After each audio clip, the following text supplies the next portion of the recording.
আপনি কি কি ধরবেন? সব সম্পদে জাকাত নাই। আপনার বাসার যে ফার্নিচার, এটা হিসাব করা লাগবে না।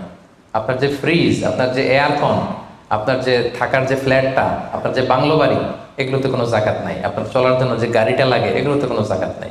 আপনার নিজের জন্য যে ল্যাপটপ, মোবাইল, যত কিছু আছে, গ্যাজেট বলেন, এগুলোতে কোনো জাকাত নাই।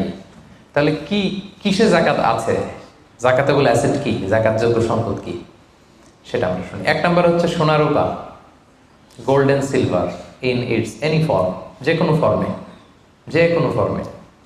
এটা জুয়েলারি হোক, অর্নামেন্টস হোক, এটা বার হোক, বিস্কিট হোক। অনেকে গোল্ডের বার কিনে না, দেখবেন 999-এর ফাইনেস্ট গোল্ড, একেবারে খাপটাত নাই, 24 ক্যারেটের গোল্ড, 999 লেখা থাকবে ওটার উপর, চকচকে আপনার গোল্ডের বার, গোল্ডের বিস্কিট। অনেকে শখ করে গোল্ডের প্লেট টেট, তো যে